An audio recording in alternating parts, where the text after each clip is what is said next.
Monsoon सत्र की तारीखों के ऐलान में अभी वक्त है, लेकिन हरियाणा विधानसभा सचिवालय ने सेशन को सोशल डिस्टेंसिंग के साथ बुलाने के लिए पूरी तरह से तैयारी कर ली है। हमारे संवाददाता ने विधानसभा स्पीकर ज्ञानचंद गुप्ता से खास बातचीत की है, आप भी सुनिए। हरियाणा विधानसभा के मॉनसून सत्र की तारीख का ऐलान नहीं हुआ है, इसके लिए सरकार को फैसला करना है।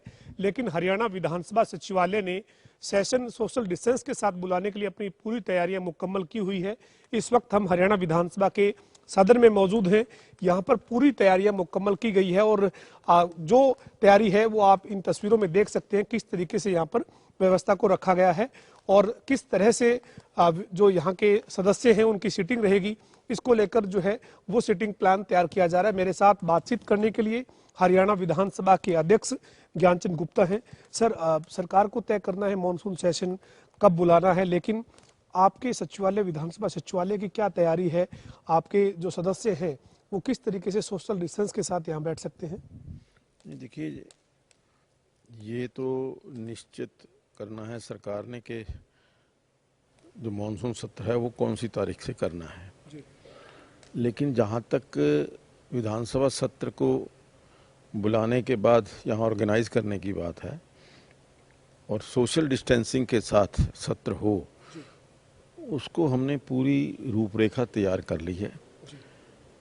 और जो ही सरकार की तरफ से सत्र के बारे में कोई सूचना आएगी तो हम पूरी तरह से तैयार है।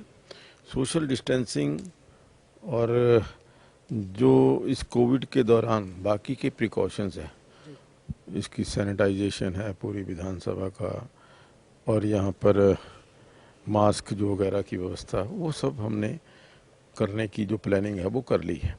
जब भी सरकार कहेगी हम सेशन करने के लिए तैयार हैं। स्पीकर साहब, आपकी बाईं तरफ विपक्ष बैठता है, आपके दाईं तरफ सत्ता पक्ष बैठता है। सामने विपक्ष के साथी और सत्ता पक्ष के साथी आपको जो है वो बैठे हुए नजर आते हैं। लेकिन इस बार जब आपको सोशल डिस्टेंस मेंटेन करना है सर, तो यहाँ पर ये कितनी सीटिंग है और इन सीटिंग को पूरे सदस्यों के लिए पूरा करने के लिए किस तरीके से इसको आप थोड़ा बदलाव करने की सोच रहे हैं? देखिए, हमारे यहाँ टोटल हमारी स्ट्रेंथ जो है विधानसभा की 90 है। हमारे पास क्योंकि हर टेबल पर दो दो लोग बैठते थे, अगर हम हर टेबल के ऊपर एक आदमी बिठाएंगे तो 47 सीटें हमारे पास जो एग्जिस्टिंग हैं। उसके पश्चात जहाँ पर हमारी विजिटर्स गैलरी है वहाँ लगभग 100 विजिटर जो हैं वो बैठते हैं। हम उस विजिटर गैलरी को इस विधानसभा का जो हॉल का पार्ट बना करके उसके अंदर भी अच्छे ढंग से बैठने की व्यवस्था सदस्यों की करेंगे। और उसके साथ साथ हमारी ये जो ये स्पीकर गैलरी है, इस गैलरी का भी उपयोग हम इस सेशन को चलाने के लिए कर सकते हैं। तो मुझे लगता है कि हमें किसी भी प्रकार की कोई दिक्कत मानसून सत्र करने में नहीं आएगी। स्पीकर साहब, एक और चीज़ जो है वो देखने को मिली जब हम सदन के अंदर दाखिल हो रहे थे। सदन के सामने की जो दीवार है उसके ऊपर एक जो है वो गीता का जो है एक श्री कृष्ण का रथ के साथ जो एक तस्वीर बनाई गई है, उस जगह पर क्या कोई नया बदलाव करने जा रहे हैं कि जो विधानसभा में आए तो उस वक्त एक कोई नई अच्छी वहाँ पर एक तस्वीर सबके सामने हो? देखिए, हरियाणा प्रदेश की पहचान गीता और कुरुक्षेत्र की उस रणभूमि से होती है। गीता का संदेश जो भगवान श्री कृष्ण ने रथ पर खड़े होकर के दिया था, वो संदेश का रेप्लिका हमने यहाँ पर उसको बनवाया है। बहुत अच्छा एक हमने मोनूमेंट तैयार किया है और उसका उद्घाटन भी हम इसी सत्र के अंदर करेंगे। और मैं समझता हूँ कि क्योंकि गीता एक हमारी पहचान है, कुरुक्षेत्र जो हमारा दिल है, जहाँ पर कुरुक्षेत्र धर्म का क्षेत्र है और जहाँ श्री कृष्ण का उपदेश हुआ है, तो वो भी हमारी इस विधानसभा का एक पार्ट बने, विधानसभा के अंदर वहाँ से कुछ हमें शिक्षा मिले। इस प्रकार का एक गीता की बड़ी गीता हमने जो मंगाई है वो वहाँ पर रख करके वो हम उसको जल्दी उसका उद्घाटन करेंगे। साहब, जो जगह की बात हम कर रहे हैं, विधानसभा के अंदर किस तरह की कितनी व्यवस्था है, लेकिन इसी को लेकर आपने एक मुद्दा जो है वो उठाया और पंजाब के राज्यपाल और चंडीगढ़ के प्रशासक से भी इस मसले पर बात की कि हरियाणा की विधानसभा में उनका हिस्सा मिले, छोटे भाई होने के नाते जो हमारा हक बनता है उसको लेकर जो है वो आपने बात की। उसमें अभी कहाँ पर पहुँचे हैं सर, हम किस स्तर पर है हमारी बातचीत? नहीं, देखिए, जैसा मैंने पहले ही बताया था कि मैंने पंजाब के राज्यपाल और चंडीगढ़ के प्रशासक जो इस सारी धरोहर के मालिक हैं उनको अपनी एक पत्र के माध्यम से प्रार्थना की थी और वीडियो कॉन्फ्रेंसिंग के माध्यम से भी उनसे मैंने चर्चा की थी कि जो हरियाणा प्रदेश का विधानसभा का हिस्सा है, जो 1966 के रीऑर्गेनाइजेशन के अंदर 1966 में हमें मिलना चाहिए था, वो आज तक नहीं मिला।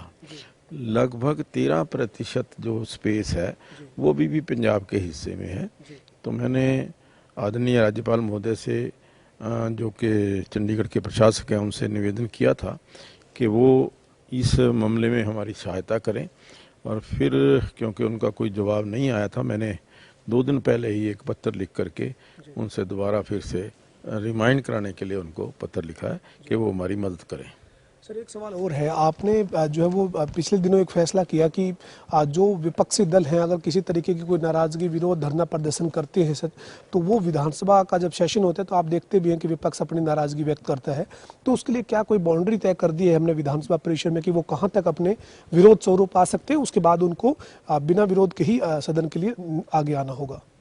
नहीं, देखिए, ये बात सही है कि पिछली विधानसभा सत्र के अंदर हमें इस प्रकार का कुछ देखने को मिला था कि जो हमारा एंट्रेंस गेट है वहाँ पर विरोधी पक्ष के सदस्यों ने प्रदर्शन किया।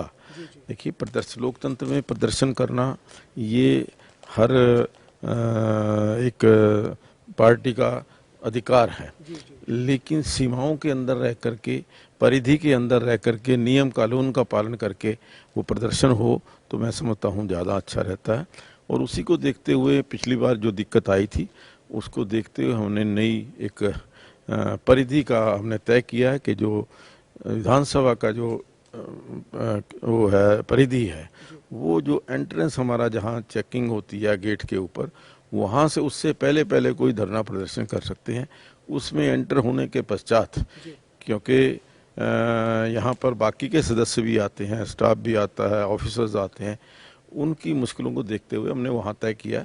उसके पीछे वो वहाँ कर सकते हैं, यहाँ उसके अंदर विधानसभा के अंदर आकर के नहीं कर सकते। अंतिम सवाल है सर, विधानसभा की जो कमेटियां हैं, जो विधानसभा की समितियां आपने बनाई है, विधायकों को उनके और मजबूती के अधिकारों के लिए जो है वो आपने जो कमेटियां गठित की है, विभिन्न कमेटियां आपने बनाई हुई है, किस तरह से काम कर रही है और आप कैसे देखते हैं एज ए स्पीकर, आप कैसे देखते हैं कि विधानसभा की समितियाँ कैसे काम करें?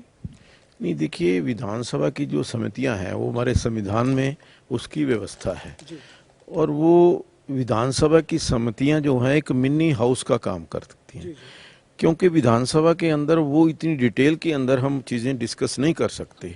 जो विधानसभा की जिम्मेवारियां हैं हम यहाँ इतने लंबे समय तक डिस्कस नहीं कर सकते, लेकिन उन समितियों के माध्यम से हम जो विधानसभा की जिम्मेवारियों को पूरा करने का कार्य है, कहीं पर भी जो किसी डिपार्टमेंट है उससे बुला करके उनके कार्यशैली के बारे में, जो हमारे एक्सपेंसेस हैं या जो हमारा राजस्व है उसके बारे में कहीं राजस्व का दुरुपयोग तो नहीं हो रहा, इस प्रकार की जो जानकारी है वो सभी अधिकारियों को बुला करके वहाँ लेते हैं और ताकि विधानसभा के अंदर उनकी जो रिपोर्ट आती है उसके अंदर वो सारी रिपोर्ट ब्रीफ उनसे लेकर के वो यहाँ विधानसभा के अंदर रखते हैं जो समितियाँ हैं और विधानसभा उसके ऊपर विचार करती है। तो मैं समझता हूँ कि विधानसभा की जो समितियाँ हैं वो विधानसभा की सहायता के लिए, विधानसभा के कार्यों को अच्छे ढंग से करने के लिए वो विधानसभा की समितियाँ बनाई गई हैं। वो बेहतर तरीके से काम कर रही है सर आपकी नज़र में? अच्छा, देखिए, मैंने जितनी भी समितियां बनी हैं, मैं समय समय पर 1-2 समितियों में खुद भी बैठक में गया हूं और जो फीडबैक आती है कि विधानसभा की समितियां बड़े अच्छे ढंग से जो जन समस्याएं हैं, जनता के मुद्दे हैं, उनको हल करने का प्रयास कर रही हैं। बहुत शुक्रिया सर हमारे साथ बातचीत करने के लिए। तो ये हरियाणा विधानसभा के अध्यक्ष ज्ञानचंद गुप्ता हमारे साथ थे, जिन्होंने जानकारी दी है कि फैसला सरकार को करना है कि मानसून सेशन कब बुलाना है, लेकिन विधानसभा सचिवालय ने अपनी तैयारियां जो है वो मुकम्मल की है। मानसून सत्र में कोरोना के चलते जो सोशल डिस्टेंस बनाकर रखना है उसके लिए जो है वो पर्याप्त इंतजाम किए जा रहे हैं। और साथ ही इस बार विधानसभा में जो एंट्री गेट है उस पर तस्वीर बदली हुई नजर आएगी। श्री कृष्ण भगवान जो है वो गीता का उपदेश देते हुए जो तस्वीर है वो तस्वीर लगी होगी। साथ ही धार्मिक ग्रंथ गीता जो है उसको वहां पर रखा जाएगा और उसका उद्घाटन भी उस वक्त करने की तैयारी में विधानसभा सचिवालय लगा हुआ है। और इसके अलावा विधानसभा की जो समितियां हैं उसको लेकर भी स्पीकर ने कहा है कि वो जनहित में अच्छी तरह से काम कर रही है। वीडियो जर्नलिस्ट विजेंद्र सिंह के साथ पवन सिंह, जनता टीवी, हरियाणा विधानसभा, चंडीगढ़।